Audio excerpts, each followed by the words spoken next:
আন্তর্জাতিক খবরের দিকে নজর রাখবো। বাড়ছে উত্তেজনা, বড় সংকটের কিনারায় রয়েছে বিশ্ব। লেবানন দখলকে কেন্দ্র করে ইসরায়েলের সতর্ক করলো এবার চীন। চীন সাফ জানালো লেবানন থেকে সরে যেতে হবে ইসরায়েলকে। ইসরায়েল অবশ্য লেবাননের দক্ষিণ অংশ দখলের উদ্দেশ্যে 1,00,000 সেনা ইতিমধ্যেই সমাবেশ করেছে। লেবানন দখলকে কেন্দ্র করে ইতিমধ্যেই দেখা যাচ্ছে যে একাধিক বার্তা সামনে আসছে।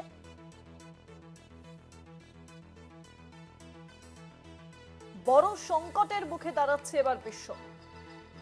একদিকে যখন পশ্চিম এশিয়ার যুদ্ধ পরিস্থিতি এখনো পর্যন্ত সেই যুদ্ধ পরিস্থিতি থামেনি, সেই আবহেই নতুন করে উত্তেজনা বাড়ছে। বড় সংকটের কিনারায় বিশ্ব। লেবানন দখলকে কেন্দ্র করে ইসরায়েলকে সতর্ক করল চীন।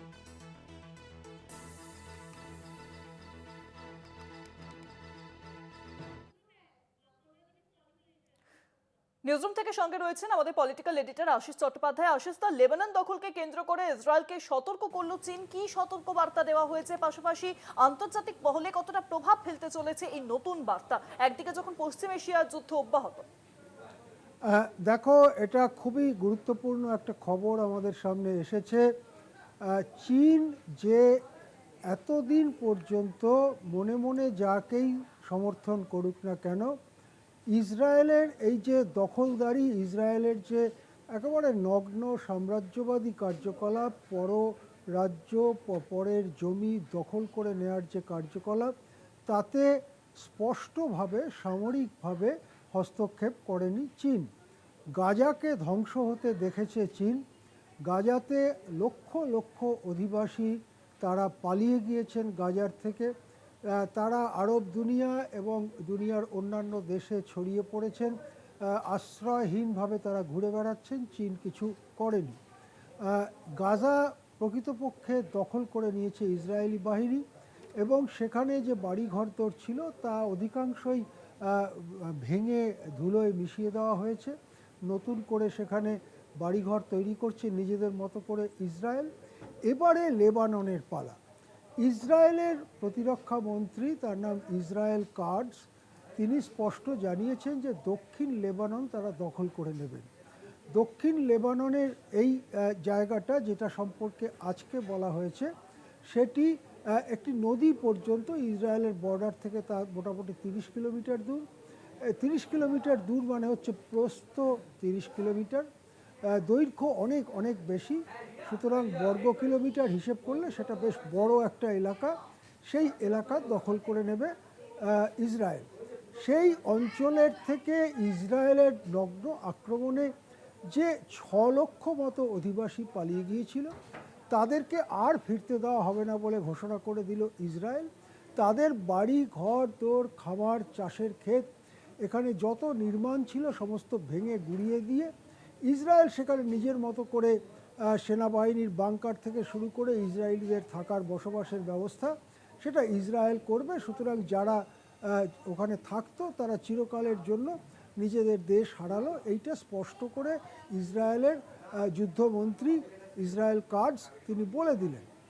এই পরিস্থিতিতে দাঁড়িয়ে এবারে দেখা গেল চীনকে আগের থেকে অনেক বেশি সক্রিয় হতে।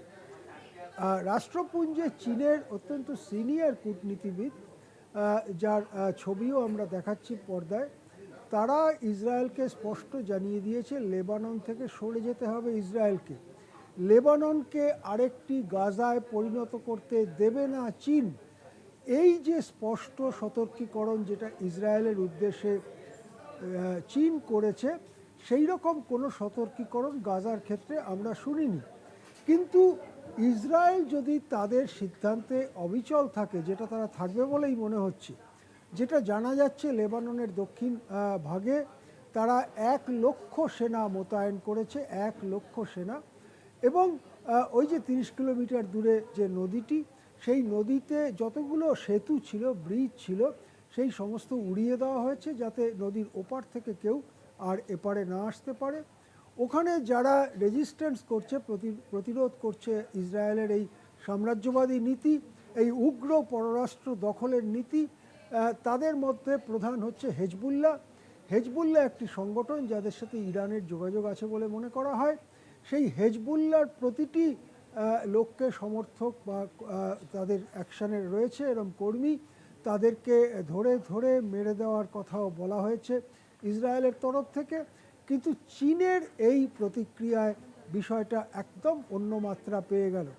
যদি এখন ইসরায়েল তাদের পরিকল্পনা অনুসারে লেবাননের দক্ষিণ ভাগ দখল করে নেয়, তাহলে চীন কিভাবে হস্তক্ষেপ করবে?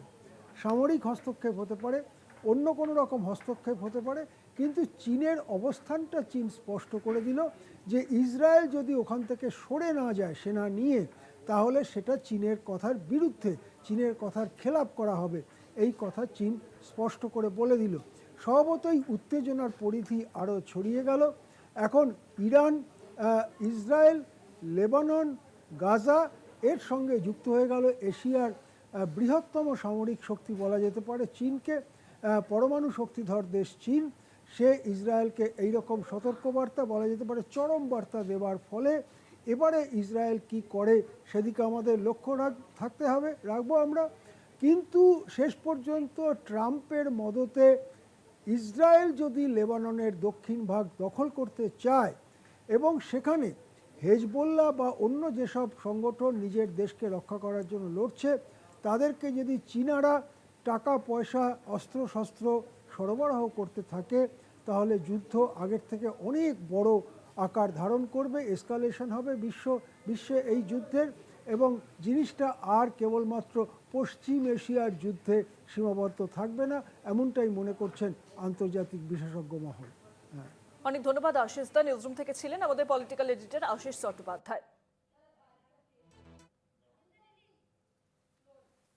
First, achieving a ceasefire and cessation of hostilities is the most pressing task.